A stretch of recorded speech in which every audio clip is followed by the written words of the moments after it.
नमस्कार। बिहार में चुनाव घमासान हो चुका है और इसी बीच अनुराग ओझा जी बिहार पहुंचे हैं। आइए हम उनसे बातचीत करते हैं। क्या बिहार पहुंचे हैं, क्या हालचाल है? देखिए, बिहार की राजनीति को अभी हम समझ रहे हैं 2 दिन से।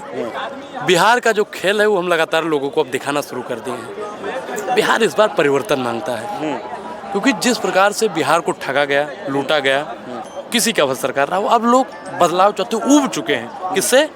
नीतीश चाचा। नीतीश चाचा से। तो जब ऊब जाता है लोग, जैसे एक गेहूं के बीज को अगर धरती में दबा देंगे तो अंकुरित होता है और पौधा निकलता है। तो बिहार के युवाओं को दबाया गया और बिहार का जो युवा है वो अब अंकुरित होकर निकल रहा है और वर्तमान सरकार को हटाने का काम करेगा। तो इस बार जो है किसकी सरकार देख रहे हैं? देखिए, सरकार महागठबंधन इस बार बनाएगा। महागठबंधन, और एक नया चेहरा आ रहा है, प्रशांत किशोर। देखिए, पीके पांडे की आपने बात की। पीके पांडे अच्छे आदमी हैं और मुझे लगता है कि वो मुद्दों की बात कर रहे हैं और मुद्दा की जो बात कर रहे हैं आप लोग उसका समर्थन कीजिए। यही नहीं कहते कि जाके आप तेजस्वी को वोट दीजिए या राहुल गांधी को वोट दीजिए, प्रशांत किशोर, जो आपका जिसका इच्छा। लेकिन मैं व्यक्तिगत तौर पे मानता हूँ कि भाई प्रशांत किशोर ना, जो अभी मुद्दा लेकर चल रहा है वो ठीक चल रहा है। अच्छा, एक मुद्दा इधर बीच में चल रहा है कि जंगल राज और मंगल राज, इस पर थोड़ा सा प्रकाश डालिए। इस पर जनता आपसे सुनना चाहती है। जंगल राज तो लोगों ने बताया कि लालू जी का राज पूरा जंगल राज। मंगल राज का मतलब होता है मंगलमय, ठीक। लेकिन जिस राज्य में युवा पिटे वहाँ मंगलमय हो सकता है जी? नहीं। मानस में लिखा है मंगल भवन मंगल हारी और द्रबहुस दशरथ अजर बिहारी। तो जहाँ सब कुछ मंगल हो वो मंगल राज्य हुआ, जहाँ सब कुछ मंगल हो। और आज की सरकार में मंगल क्या है? मंगल क्या है यहाँ पे? आप बताइए। युवा पिट रहा है, सोने चांदी की दुकान लूटी जा रही है, महिलाओं के साथ में शोषण हो रहा है, दलित पिछड़ा अल्पसंख्यक शोषण हो ही रहा है। तो खुश कौन है? खुश कौन है? उद्योगपति। उद्योगपति। हमारे यहाँ सनातन प्रथा में है कि पत्नी अपने पति का नाम नहीं लेती है। 2 लोग हैं जिनका सरकार नाम नहीं लेती है। किसका किसका? अब आप जानते हैं 2 लोग कौन हैं? अमेरिका उनसे सवाल पूछता है। कुछ पत्रकार हैं जो सवाल पूछते हैं आज भी सरकार से। उन्होंने लाज रखा है देश का, मीडिया के वर्चस्व को उन्होंने ही बचा रखा है, क्योंकि मेन स्ट्रीम मीडिया से विश्वास उठ चुका है। मैं बार बार बोलता हूँ तो कि सोशल मीडिया ही सच्चा मीडिया है और सोशल मीडिया ही लोकतांत्रिक मीडिया है। और अब वाकई में लोग मेन स्ट्रीम मीडिया को देखना बंद कर दिए हैं, क्योंकि झूठ सच दिखाने का काम करता है कौन? Main stream media. वो ब्लैक एंड व्हाइट दिखाता है। हाँ। पर्दे के पीछे कुछ और, हाँ। पर्दे के पीछे क्या है, पर्दे के आगे क्या है, ये नहीं दिखाता है। और आज जो सोशल मीडिया है यहाँ पे आके मेन स्ट्रीम मीडिया हमारा बात नहीं रखेगा। विपक्ष आज कमजोर क्यों है? कमजोर क्यों है विपक्ष? मीडिया का कारण है मीडिया।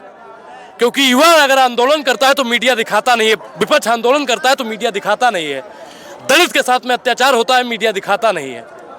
मीडिया क्या दिखाता है? औरंगजेब का कबर। अरे महाराज, उसके कबर से क्या लेना देना है अपने को? हमको रोजगार चाहिए, उसका कबर चाहिए, हमको तो रोजगार चाहिए। वर्ग लियाया जा रहा है, वास्तविक मुद्दों से भटकाया जा रहा है। बिहार में वह पथ क्या, पथिक कुशलता क्या, जिस पथ पर बिखरे सूल न हो, नाविक की धैर्य परीक्षा क्या, जब धाराएं प्रतिकूल न हो। तो युवाओं को अब धाराओं के विपरीत चलना होगा। धाराएं भले ही भाजपा और एनडीए गठबंधन कितना भी मजबूती के साथ खड़ा हो जाए, लेकिन हमें अपने रोजगार पर अड़े रहना होगा और बिहार को बचाना होगा।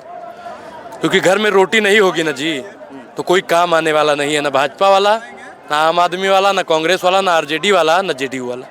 जब घर में रोटी होगी तो भाजपा का जितना मित्र है वो भी पूछेगा क्या हाल चाल है, जेडीयू का जितना मित्र है वो भी पूछेगा क्या हाल चाल है। तो ऐसी सरकार बनाइए, ऐसी सरकार बनाइए जो आपको रोजगार दे। अपना तो भाई सीधा मानना है कि जो रोजगार की बात करेगा वही राज करेगा। और एक चीज़ आपको बता दें कि रोजगार की बात कर करके हम भले ही भाजपा को 2024 के चुनाव में ना रोक पाए हो, लेकिन लंगड़ा कर दिया है। बैसाखी की सरकार पर ला दिया है और बैसाखी कभी भी टूट सकती है, क्योंकि आप तो जनता ही करेगा ना जी कि हम तो कभी भी पलटी मार सकते हैं। आप इनडायरेक्टली नीतीश की बात कर रहे हैं। नीतीश का हमने नाम ही नहीं लिया। नीतीश चाचा पलटी मारते हैं ना जी। आप ये जी जाग जखनी जब ही लगाए ना आप, तो इनडायरेक्टली आप नीतीश कुमार की बात नीतीश कर रहे हैं। चाचा को युवाओं के लिए अगर पलटी मारना पड़े तो ये लोकतंत्र की रक्षा के लिए पलटी है। अगर चंद्रबाबू नायडू पलटी मारते हैं तो लोकतंत्र की रक्षा के लिए पलटी मारेंगे, युवाओं के रोजगार के लिए। आप बताइए, बोला बिहार को विशेष राज्य बनाएंगे, नहीं बनाया, कितना साल से झुंझुना दे रहा है। जब बनाने की बारी आती है तो कहते हैं कैरेक्टरिया फुलफिल नहीं हो रहा है। अब आप कुछ नहीं होगा। भाजपा के सरकार में ये कहते हैं कि गारंटी है, मोदी की गारंटी। मोदी की गारंटी यहाँ पे कौन ले रहा है? आप ले रहे हैं मोदी की गारंटी? नहीं, हमको तो अपनी गारंटी नहीं है, हम तो बेरोजगार हैं। देखिए, हम लोग सनातन आदमी हैं। जब हम लोगों का यहाँ ब्याह होता है तो 7 फेरा लेते हैं, और जो पंडित जी होते हैं वो गारंटी दिलवाते हैं। गारंटी दिलवाते हैं कि नहीं दिलवाते हैं? आपका ब्याह हुआ नहीं हुआ? हो गया। तो क्या नाम हुआ आपका? मेरा नाम बुद्धदेव कुमार निराला। तो फिर जब ब्याह हुआ होगा तो गारंटी दिलवाया होगा। हाँ, गारंटी दिलवाते हैं। 7 जन्म साथ निभाएंगे। हाँ। अब कोई आदमी है जो 1 जन्म साथ नहीं निभाया, जो गारंटी दिया था अग्नि को साक्षी मानकर, जब उसको गारंटी पूरा नहीं किया तो आपको विशेष राज्य की गारंटी देगा? आपको 2 करोड़ रोजगार की गारंटी देगा? 15 लाख का गारंटी देगा? युवाओं के हित की बात करेगा? किसानों के हित की बात करेगा? गारंटी देगा? वो गारंटी नहीं देगा। उसकी एक ही गारंटी है कि अडानी और अंबानी को बढ़ाया कैसे जाए, देश की संपत्ति को बेचकर उद्योगपतियों को। आप एक चीज़ जानते होंगे,